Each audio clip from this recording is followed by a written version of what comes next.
Hi, my loves. Thank you so much for being here today. We are going to do my favorites of the month, so January faves. And I feel like many of you enjoy seeing those in full face style. And I can just point out if there's a certain step of the makeup where I didn't really have a favorite, you know. But I think it's just nice visually to see how it all goes on and just chat about it that way. So thank you so much for being here. I love this little, well, it looks like a sweatshirt top, but it's actually part of a pajama set from Target. I'll link to it below. It comes with shorts, but I just kind of like wearing the top. As I look back over the past month, the foundation I have definitely gotten the most enjoyment out of is this LYS Triple Fix. This is a serum foundation with hyaluronic acid, turmeric, and ashwagandha. And if you're not familiar, this is kind of a lower priced line at Sephora. This is $22, whereas most foundations you would buy on Sephora's website could be double that, if not more. So I've been enjoying the heck out of it. I use one full pump of this stuff, and I love the way it makes my skin look. It's not the fullest coverage thing in the game, but it's more about kind of the glow and the finish of the skin, and it also provides a lot of moisture. So I have been loving just bopping this on with a beauty blender. And it seems like as I put it on there, the shade is a little dark, and yeah, maybe it is a little darker than my ideal, but look how pretty it looks as it shears out. It seems to become perfect on me. I just love the finish, you know. It's glowy, but like in a healthy way, but yet there's still coverage. The surface of the skin just looks so fresh. I've also really enjoyed my L'Oreal Hyaluronic Tinted Serum. I love that stuff.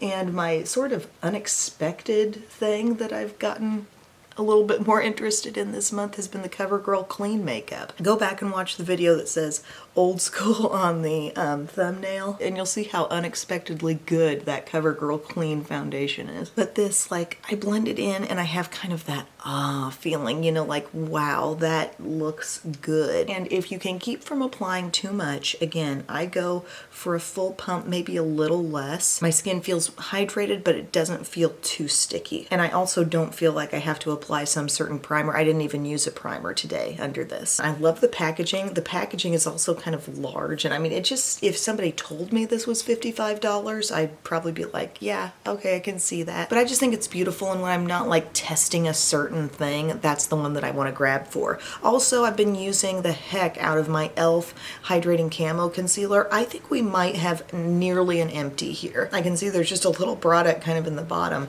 but I love the coverage of this.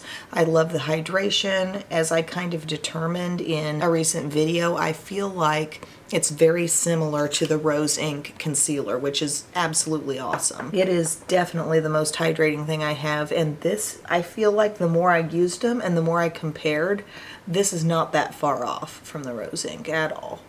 And it really is what I've been using the most in terms of a concealer this month. And I bounce back and forth too between this version of e.l.f. Camo Concealer and the regular. I think they're both fantastic, but I love the way this meshes with this foundation. I feel like both the formulas just work really well together on the skin.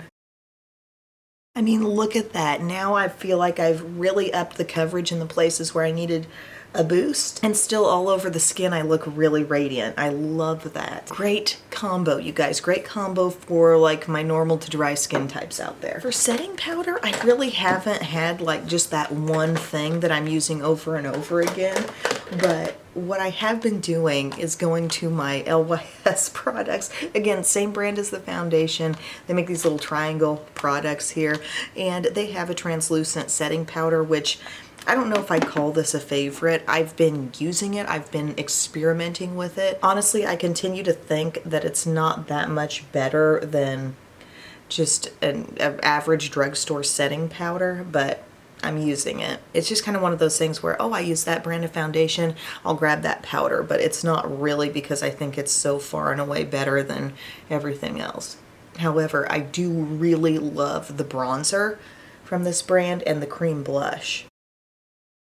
Yes, they've kind of taken me by storm with this stuff, and I'm a little late to the game because it's been around for some months on Sephora's website, but see how I can just get a little more mattification. I can take the texture of the under eye and just sort of even that out a bit, so I'm not concerned about like eye makeup transferring down. Then this is my bronzer. The only thing about these little compacts is the shiny ones get fingerprints so bad, but this is the No Limits Matte Bronzer in the shade Courage, and I love it. It's just such a good tone. I love the pigment. You're gonna be convinced maybe I took a little quick weekend vacation somewhere.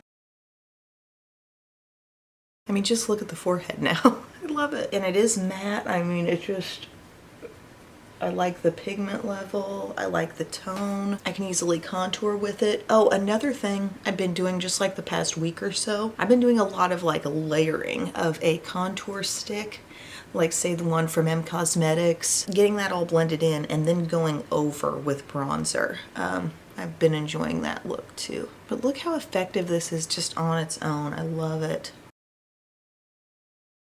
Do you guys see what I mean? It's so nice, just such a nice tone, and it seems kind of realistic, you know? Oh, I meant to mention, while I didn't have like a loose setting powder or some kind of powder, translucent powder that was my favorite, I do love this from e.l.f., the Camo Powder Foundation. I have a full review on it. I didn't really need to use it for this video because I didn't need that kind of coverage really added to my look, but this is really good stuff and it has surprising staying power on me. So I did want to give that a mention. And when I meant I didn't have a favorite powder, I was just more talking about like the setting powder type of phase. But for blush, I am going to use this LYS Higher Standard Satin Matte Cream Blush in Confident. It's a really pretty shade, but I have another blush favorite and it's from Persona. And I think like once maybe I try a couple other different things that this brand offers, I'll be ready to do like a whole Persona brand video. But the shade Georgia is so unexpectedly pretty and vibrant and gorgeous on, and it's kind of like a, what's the finish like? It has just a teensy bit of sheen in there, but it's kind of hard to detect, but I love that. But yeah, what I'm just gonna do is take, this is the same brush that's the equivalent to the Sephora 56, just dip into this blush and apply it directly to the cheeks. And this is the, I feel like the easiest way to go application wise, because you just get a really subtle, buildable vibe. But the look is so rosy and pretty. Oh, love that. And the feel of the blush, like it's pretty thick and creamy, okay? So really a little does go a long way with it, I feel. But sometimes I pop on a blush and I'm like, yep, that just kind of looks like it belongs there. And that's the way I feel about this one. If you're thinking about investing in a certain brand on Sephora's website, I mean, I am impressed. LYS. What does the LYS stand for? I'm not sure, but I can figure it out. For setting spray, kind of a rediscovered thing just because of the smell. This Glossier Soothing Face Mist, the Rose Water Spray. This was probably the first ever Rose Water face mist that I used like years and years ago when Glossier was kind of new. And this was the thing that really impressed me. And then not all that long ago when I was doing an order, I got another one. And I just remembered how uniquely beautiful this particular rose mist is. If you've tried this, like let me know in the comments section if you feel like this one has something special about it, because I just feel like it's an extra good rosy scent. It's very fresh, and what a beautiful thing to just use like if you need a little pick-me-up late in the day. I feel like, you know, now some of these powder steps and things I put on are looking a little more one with the skin, and I'm just couldn't be happier with the complexion. No particular fave currently on the brows. I mean, we know the long-standing things that I love, but I mean, I just haven't really discovered anything new and or fallen in love with a different thing. I'm just using my Wet n Wild retractable brow pencil right now in Ash Brown, and we're just gonna add that to the brow. And guys, we have the potential for a big winter storm midweek. We'll see how it pans out. By the time this video posts, they could decide it's gonna be something totally different, because Southern Illinois tends to be in this kind of tipping point where like, will it freeze here? Will it not?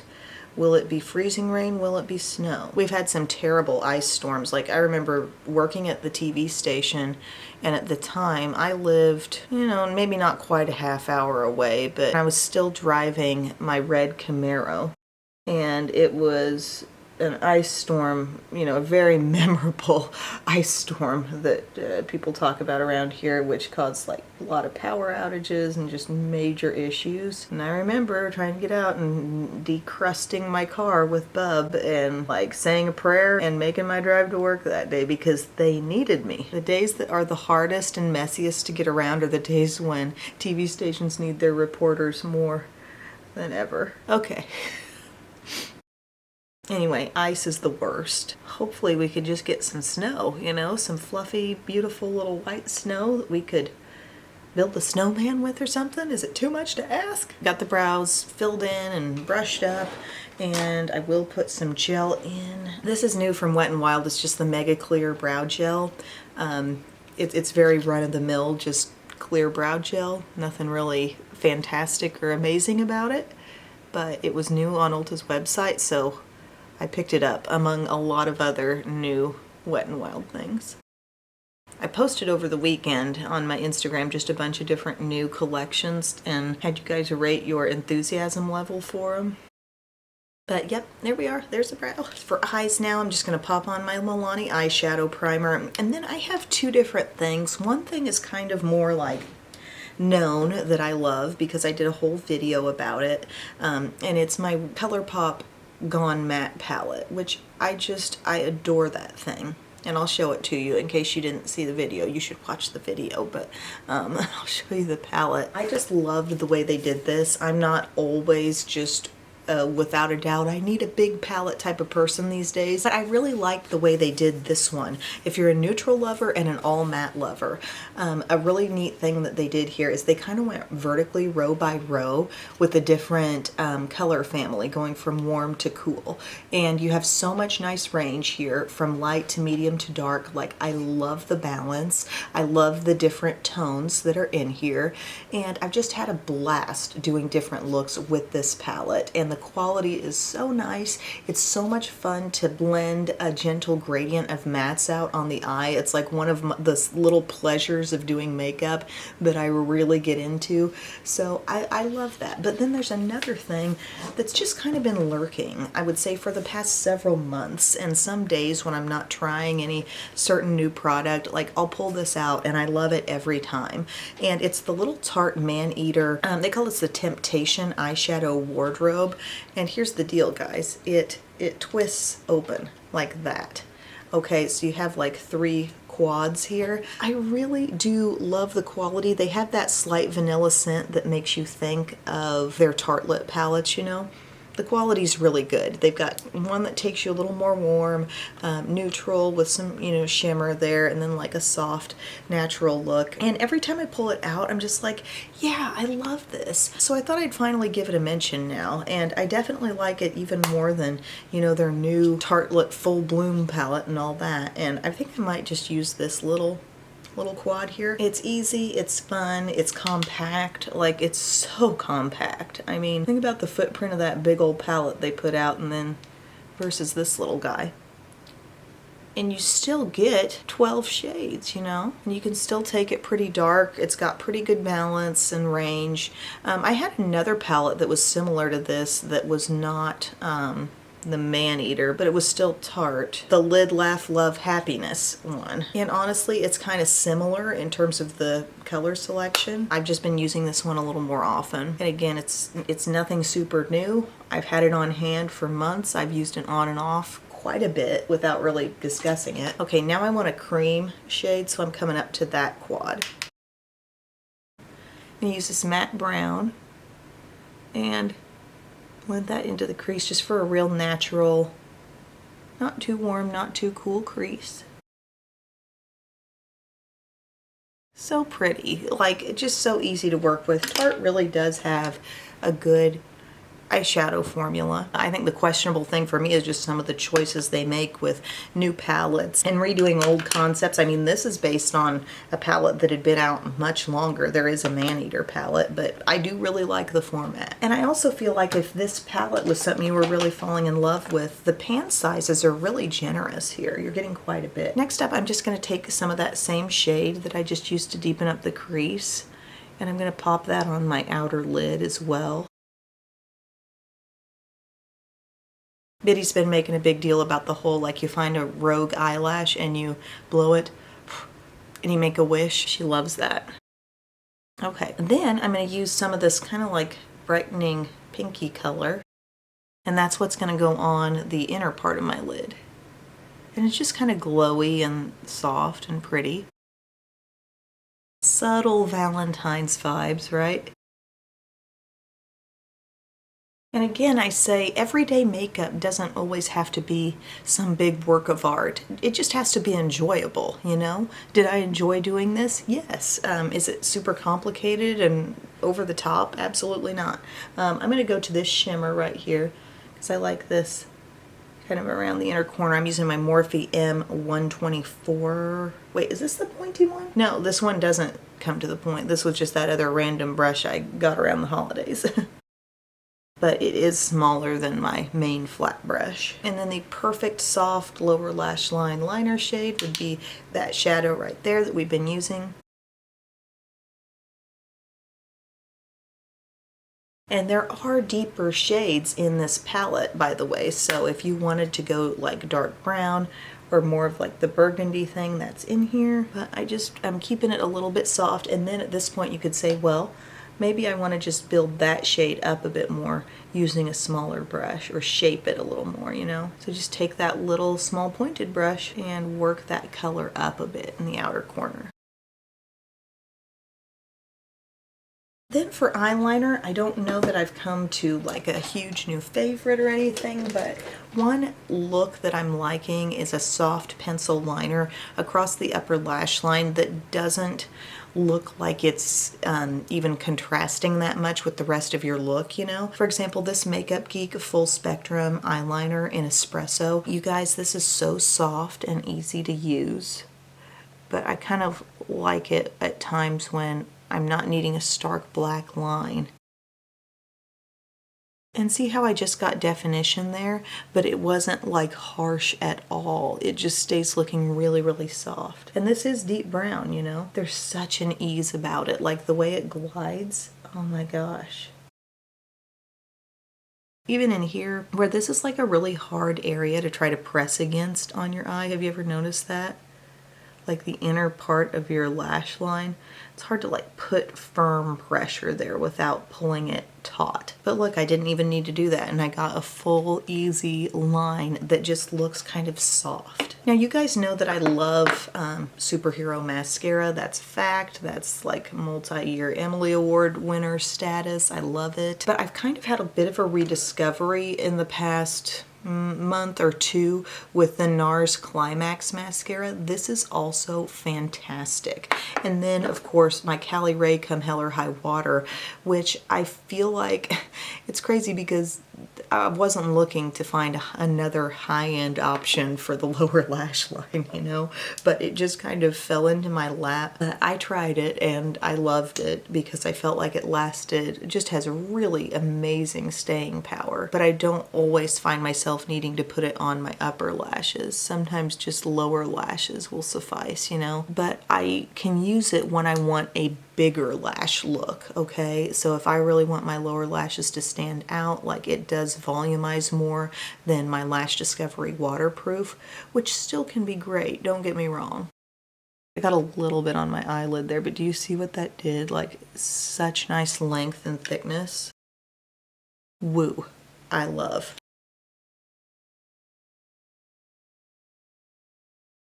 I will say when my superhero mascara is getting like a little bit old, which my current tube that I'm on is, one thing that it does that this doesn't really do is kind of like clumps my lashes a bit more. It just kind of gets a little thick and less feeling of control because it's already kind of a thick formula to begin with, right? But this one, just look at that full fan of lashes. I know I got a couple little specks to remove.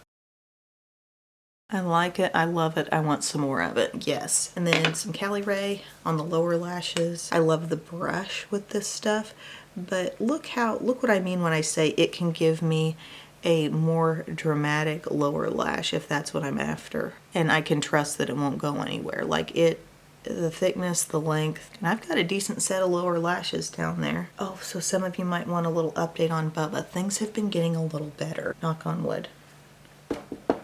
We've been realizing that when we put him in there, when we put him down for a nap, he has to know that it's going to be alone time, because it is confusing to him if we stand in there like talking to him and just like we'll just stay in the room or whatever. Like, we overcomplicate things by not just leaving the room, and he may cry a little bit when we leave, but if we peek in after a couple minutes, he's like, okay, I get it. I'm in here by myself. And it's like he practically had to relearn that, because he kept thinking, like, if I cry, maybe there's hope they'll, you know, take me out of the room. I mean, there were days when we were getting frustrated and like Bub might take him into bed or like lay down with him. And it was really changing his expectation of what could happen in either the early morning hours or around nap time. Like, my mom was here and held him a couple days during his nap, and he just loved that. And you know, I'm not saying like don't hold your babies and you know, be with your babies, but I'm not sure there's also a lot of people who want to encourage like 4 a.m. wake ups with their kids either. You have to create some kind of little boundary there, you know. And he definitely was not a kid who's ready to drop his midday nap yet. Like, he just kind of got in a phase where he didn't want to do it by himself, and it just took kind of that, like, you know, a little bit of a tough love stance on it, in that, you know, you're gonna go in here and at first you're gonna resist, but I'm gonna peek my head in after a few minutes, let you know I'm still here, but I'm not going to give you the false hope that I'm gonna come in there and scoop you up and take you out of the room. And then they start to get it, but they don't get it when you're like spending some of the time being inconsistent. Okay, at that age, they need the consistency. Whatever you're going to choose to do, you know, do it with some consistency so they can catch on to what's happening. And I think he caught on to the fact that, yes, this is my quiet time, and he has such a much better day when he has that nice full nap time, you know, instead of, you know, spending part of the time fussing and then maybe getting held and then maybe squirming around a little bit. Like, it's truly in his best interest to have these uninterrupted periods of sleep that we're trying to get back to. So he's been doing better the last few days. He's been taking, you know, not a 2-hour nap, but an 1.5-hour nap without issue. And that's been a major welcome sight for me. Putting him down to bed has not been a problem. The early wake ups, sometimes like it'll be maybe within the 5:30 to 6:30 period. Like 6:30 would be kind of when I'd like to see him waking up. And that was when he used to get up most days, just a little ahead of the girls. And he's been getting closer and closer to that with each passing day. Like yesterday, I think at 5:30, I start to hear the cries and I just peek my head in and I'm like, you need to lay back down. It's not wake up time yet. And he will lay back down, you know. Let's talk about lips here. I have a kind of off the beaten path sort of funny thing here. It's the sparkling quartz from the Revlon Super Lustrous Shine line. This looks clear, but I swear it has maybe teensy tiny, like hardly recognizable shimmer in it. But you put this on, hold on a second, let me clear my lips of all the possible like foundation and stuff. There we go. Hi lips, nice to see you. And you put this on, it looks kind of just pretty on natural lips. It's like shiny with just a little bit of sheen, but here's what I've been doing. I throw on a lip liner or a jumbo lip pencil with it, like Live on the Edge from the Maybelline Superstay line. I reach for this thing more than anything else. I pair it in with so many lip colors that I apply. And here with the shine, I'm not even getting like the major staying power effect, but I love the color.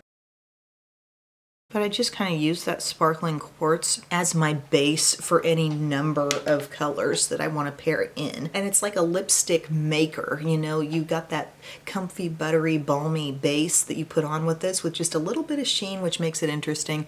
And then take any kind of lipstick or jumbo pencil or lip liner, layer it on with it, and you get a really pretty look. Also, Raisin Rage from Revlon. Pup confirmed this was her signature shade for quite a few years, and it's really beautiful. And I came into that when I was doing my like old school drugstore products video. Beyond this stuff, I've been bouncing around a lot with my lip colors. You know, just trying new things. This past month, I had a big like lip try-on video. So yeah, friends, that is my look with the full face of favorites. I think the biggest favorite here is like the whole complexion vibe. You know what I mean? The eyeshadows are nice, the lip colors are nice, but like these two powerhouses together look beautiful on the skin. And I've just loved playing and discovering some of these different LYS products, particularly the bronzer, and also that cream blush I thought was really gorgeous as well. e.l.f. powder foundation was a great find, and also the Gone Matte palette. Absolutely gorgeous. A great basic. So thank you guys so much for watching. I hope you enjoyed this video. Please let me know your current favorites in the comments section because, you know, I need some more makeup to consider. Thank you so much. I love you, and I'll see you again soon. Bye, guys.